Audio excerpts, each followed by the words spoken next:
ప్రేమన దేవుని పిల్లలారా, ప్రభు అయిన యేసుక్రీస్తు వారి పేరిట అందరికీ వందనాలు తెలియజేసుకుంటున్నాను. మనం చాలా రోజుల నుండి ఎదురు చూస్తున్న 1000 పాటల క్రైస్తవ సమ్మేళనం అనే పాటల పోటీ జూన్ 1వ తారీఖున ఉదయం 9 గంటల నుండి సాయంత్రం 7 గంటల వరకు ఆ ప్రోగ్రాం ఉంటుంది అని చెప్పడానికి నేను సంతోషిస్తున్నాను.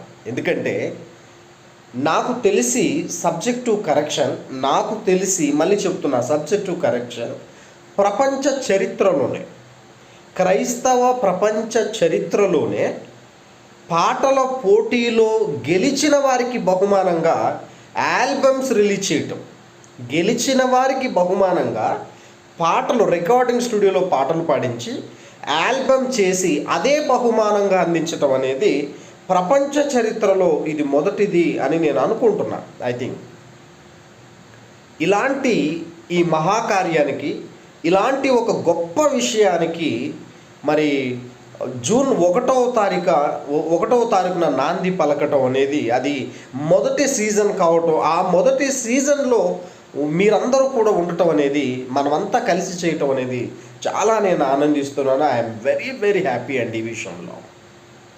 దానికి సంబంధించి కొన్ని వివరాలు, అడ్రస్ కావచ్చు, అలాగే ఆ ప్రోగ్రాం విషయంలో కొన్ని మాటలు మాట్లాడడానికి వచ్చాను. దయచేసి అందులో పాల్గొంటున్న ఇప్పటి వరకు రిజిస్టర్ అయిన వారు కానివ్వండి, రిజిస్టర్ కాబోతున్న వారందరూ కూడా తప్పనిసరిగా ఈ మాటలు వినాలి. ఈ మాటలు ఇంకో కొందరికి కూడా షేర్ చేయాలని కోరుకుంటున్నాను. అలాగే ఈ మాటలు ఎవరి చెవిన పడినా ఖచ్చితంగా మరొకరికి షేర్ చేసే ప్రయత్నం చేయండి. ఎందుకంటే చాలామంది టాలెంట్ కలిగిన, మంచి గొంతు కలిగిన, బాగా పాడగలిగిన, బయట వాళ్ళకంటే మహా అద్భుతమైన గొంతు కలిగిన వారు కూడా ఎక్కడో మూలన 4 గోడల మధ్య నలిగిపోతున్న వారందరికీ వార్త చేరాలి.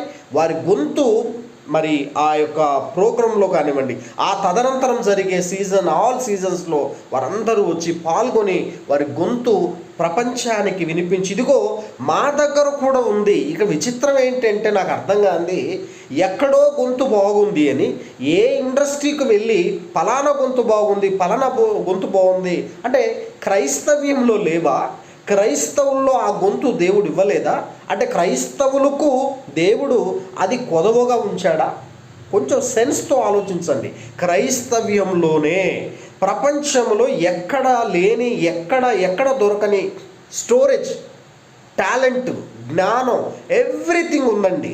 కానీ మన స్వార్థంతోనో, మన యొక్క కుయుక్తితోనో, లేదా మన యొక్క దురుద్దేశం, నా పిల్లలు ఉండాలి, నా కూతురే పాడాలి, నా కొడుకే పాడాలి, నా వాళ్ళే పాడాలి, నా బామర్దే పాడాలి, నా మరదలే పాడాలన్న చెత్త ఆలోచనతో కొంతమంది పెద్దలు నిజమైన వాళ్ళను, టాలెంటెడ్ ఉన్న వాళ్ళను నలిపి 4 గోడల మధ్య పెట్టారు. ఎక్కడో పరిగెత్తాల్సిన అవసరం లే, ఎక్కడో వెళ్ళి వేల రూపాయలు ఖర్చు చేసి క్రైస్తవ ధనాన్ని ఎక్కడో పారవేయాల్సిన అవసరం లేదు. క్రైస్తవుల్లోనే మంచి గొంతు, మంచి ఆలోచన, మంచి మనసు, మంచి భక్తి కలిగిన వారు ఉన్నారు. కాబట్టి నేను ఎందుకు చెప్తున్నాను ఈ విషయం అంటే, బాధేస్తుంది, బాధతో మాట్లాడుతున్నాను. ఇంతమంది ఉండగా, ఇంతమంది గొప్ప గొంతు, మంచి ఆలోచన కలిగిన వాళ్ళు, భక్తి పరులు క్రైస్తవ సమాజంలో ఉండగా ఎక్కడో బూతు పాటలు పాడిన వాళ్ళని తీసుకొని వచ్చి క్రైస్తవ సంఘాలలో పాడించేసి ఇది దేవుడికి మహిమకరంగా అన్న ఒక తప్పుడు ఉద్దేశాన్ని, తప్పుడు సిద్ధాంతాన్ని ఏదైతే సమాజంలో వృద్ధి పెట్టారో జాగ్రత్త చెబుతున్నా. ఈరోజు నా బలం తక్కువ ఉంది కాబట్టి మాట్లాడటం లేదు. ఈరోజు నిజాన్ని నేను దిగమింగుతున్నానంటే నా శక్తి చాలటం లేదు ఈ విషయాన్ని చెప్పడానికి. కొంతమంది సింగర్స్ని నిలబెట్టి ఈ సీజన్ 1 కానీ, సీజన్ 2 కానీ, ఈ సీజన్లో చాలామంది క్రైస్తవ బిడ్డలను, విలువైన గొంతులు కలిగిన వారిని సమాజంలో నిలబెట్టి చూపించి, ఇదిగో క్రైస్తవ సమాజంలో కూడా ఉన్నారు, వాడుకోండి అని చెప్పే ఒక రోజు వస్తుంది, గుర్తుపెట్టుకోవాలి అందరూ. ప్రియులారా, ఇది సందర్భం కాదు కాబట్టి నేను మాట్లాడలేదు. ఇక ఈ ప్రోగ్రాం విషయంలోనికి వద్దాం. ఎవరైతే దూర ప్రాంతాల నుండి వస్తున్నారో వారందరికీ దయచేసి అడ్రస్ను గుర్తుపెట్టుకోండి. సికింద్రాబాద్ రైల్వే స్టేషన్ దిగగానే మెయిన్ గేట్ బయటకు వచ్చిన తర్వాత లెఫ్ట్లో ఆల్ఫా హోటల్ అని ఉంటుంది. అక్కడ ఎవరిని అడిగినా అమృతవాణి బిల్డింగ్ ఎక్కడ ఉందని ఎవరిని అడిగినా కూడా ఆ అడ్రస్ అనేది చెప్పడం జరుగుతుంది. ఒకవేళ చెప్పని పక్షంలో కన్ఫ్యూషన్ ఏమైనా ఉంటే సికింద్రాబాద్ రైల్వే స్టేషన్ ఎదురుగా ఒకే రోడ్డు ఆల్ఫా హోటల్ లెఫ్ట్లో ఉంటుంది. అదే రోడ్ స్ట్రైట్గా వెళ్ళిపోతే అక్కడ అంటే వైఎంసీ రోడ్ అనమాట. స్ట్రైట్గా వెళ్ళిపోతే క్లాక్ టవర్ వస్తుంది. రైట్ సైడ్ మీకు బ్యాప్టిస్ట్ చర్చ్ ఉంటుంది. అక్కడ రైట్ మీరు టర్న్ తీసుకొని డెడ్ ఎండ్లోకి వెళ్ళి మళ్ళీ రైట్ తీసుకుంటే అలా ముందుకు నడుస్తూ వెళ్తున్నప్పుడు లెఫ్ట్ సైడ్లో మీకు అమృతవాణి బిల్డింగ్ అనేది కనబడుతుంది. అందులో ఫస్ట్ ఫ్లోర్ అక్కడ వాచ్మెన్ గారిని అడిగినా చెబుతారు ఈ ప్రోగ్రామ్ ఎక్కడని. అక్కడ బ్యానర్ కూడా ఐ థింక్ ఉంటుంది. అక్కడ పర్మిషన్ ఇస్తే అది చూసి మీరు పైకి రావచ్చు. ఫస్ట్ ఫ్లోర్లో లిఫ్ట్ దిగగానే లెఫ్ట్ సైడ్లో ఉన్న హాలే మనము ప్రోగ్రామ్ నడుపుతున్న హాలు. దయచేసి ఇది గుర్తుంచుకోవాలి. అలాగే ఈ వీడియో కింద మేము description Google location exactly land mark location అనేది కూడా అప్లోడ్ చేయటం అనేది జరుగుతుంది. కాబట్టి గుర్తుంచుకోవాలి. ఇక పాడబోయే వారందరికీ కూడా ముఖ్యమైన విషయం ఏంటి అంటే మీ గొంతు మీరు ఏదైతే పాడబోతున్నారో వోకలు ఎటువంటి డిస్టర్బెన్స్ లేకుండా ఉండాలి అని ఎటువంటి మ్యూజిషియన్స్ మనం అక్కడ పెట్టడం లేదు. ఎటువంటి మ్యూజిక్ అనేది అక్కడ మీకు అందుబాటులో ఉండదు. ఎందుకు?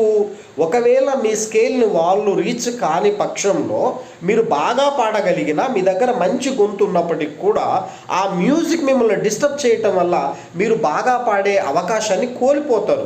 ఎక్కడైనా ఒక దగ్గర స్ట్రక్ అయ్యే అవకాశం ఉంటుంది. కాబట్టి జడ్జెస్ మీకు మార్కులు తక్కువ వేసే అవకాశం ఉంటుంది. మీ దగ్గర టాలెంట్ ఉండి కూడా గొంతు ఉండి కూడా అలాంటి ప్రాబ్లమ్స్ ఉండటం మూలాన చాలామంది ఎవరైతే పోటీలో పాల్గొంటారో వాళ్ళ సలహా మేరకు ఎటువంటి మ్యూజిక్ పెట్టడం లేదు. వితౌట్ ట్రాక్, వితౌట్ మ్యూజిక్ మీకు కేవలం ఎటువంటి డిస్టర్బెన్స్ లేకుండా మంచి సౌండ్ సిస్టమ్ ఉంటుంది. మంచి యొక్క హాలు మీకు చాలా కంఫర్టబుల్ ప్లేస్ కాబట్టి కంఫర్టబుల్ సౌండ్ సిస్టమ్ ఉంటుంది. కాబట్టి మీరు హ్యాపీగా పాడుకోవచ్చు. జాగ్రత్తగా ప్రిపేర్ అయ్యి రావాలి. ఇక మరొక విషయం ఏంటంటే మీరు ఏ పాట పాడబోతున్నారో ఆ పాటల పోటీలో మీరు ఏదైతే పాడబోతున్నారో ఆ పాట యొక్క డీటెయిల్స్ పల్లవి చరణం ఉంటుంది మీకు అవకాశం. ఆ పాట యొక్క డీటెయిల్స్ మాకు కంపల్సరీగా పెట్టాలి వాట్సాప్కి. ఆ వాట్సాప్ నెంబర్ 9000214149.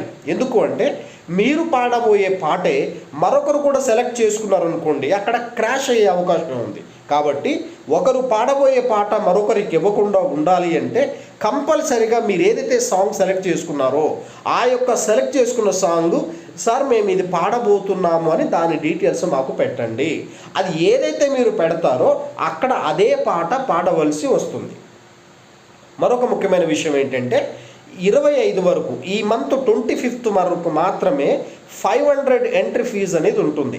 ఈ 25th క్రాస్ అయిపోతే 1000 రూపీస్ ఉంటుంది. దయచేసి గుర్తుంచుకొని 25th లోపల మీరందరూ కూడా రిజిస్టర్ అవ్వాలని కోరుకుంటున్నాను. ఇక ఎవరైతే ప్రేక్షకులు ఉన్నారో ప్రేక్షకులు అంటే అది పాటల పోటీ కనుక మరొక డిస్టర్బెన్స్ జనరల్గా వచ్చేసి కూర్చొని అక్కడ డిస్టర్బెన్స్ జరగకూడదు కనుక ఎవరైతే ఇంట్రెస్టెడ్గా ఉన్నారో వారు మాత్రమే రావాలి అన్న ఉద్దేశంతో ప్రేక్షకులకు 150 రూపాయల ఎంట్రీ ఫీజు అనేది పెట్టడం జరిగింది. దయచేసి ఇది గమనించాలని కోరుకుంటున్నాను. ఇక మధ్యాహ్నం భోజన వసతులు ఉంటాయి. అలాగే 9 o'clock నుండి 7 o'clock మీకు కావలసిన ప్రతి వసతులు కూడా మీకు అక్కడ ఏర్పాటు చేయడం జరుగుతుంది. 9కు ముందు కానీ 7కు తర్వాత కానీ అకామిడేషన్ కానీ ఇతర ఏ విషయాలకు కూడా ట్రూ స్టూడియోకు సంబంధం లేదు కనుక దయచేసి ఈ విషయాన్ని గుర్తుంచుకోవాలి. ఒకవేళ మీకు ఏమైనా రూమ్స్ కానీ ప్రైవేట్గా లేదా ఇంకా ఇతర ఏమైనా అవసరతలు ఉంటే కనుక మమ్మల్ని ముందుగా మీరు కాల్ చేసి మీకు కావాల్సినవి అప్డేట్ చేస్తే దానికి సంబంధిత మీరు భరించుకోగలిగితే మీకు మేము హెల్ప్ చేయటం జరుగుతుంది. దయచేసి ఇది గుర్తుంచుకోవాల్సిందిగా మనస్ఫూర్తిగా కోరుకుంటున్నాను. అందరికీ రాబోతున్న వారందరికీ కూడా ప్రేమతో నేను మనస్ఫూర్తిగా మీరు నన్ను నమ్మి ఈ యొక్క సబ్జెక్ట్ మీకు నచ్చి దేవునికి మహిమకరంగా జరగాలని మీరు ఎందరైతే ప్రార్థనలు చేసి దీనికి సపోర్ట్ చేస్తున్నారో వారందరికీ కూడా 2 చేతులు జోడించి థ్యాంక్స్ చెప్తున్నాను, వందనాలు తెలియజేస్తున్నాను. థ్యాంక్ యూ సో మచ్ అండి. ఇలాగే కొనసాగుదాం. అనేకమైన దేవుని పిల్లలు, సింగర్స్ని ఈ సమాజానికి పరిచయం చేద్దాం. ఇక్కడ కూడా ఏ కొదవ లేదు, ఏ కొదవ దేవుడు ఇవ్వలేదని చాటి చెప్పుదాం. మన గలమెత్తి మాట్లాడే రోజు కోసం ఎదురు చూద్దాం. Thank you so much.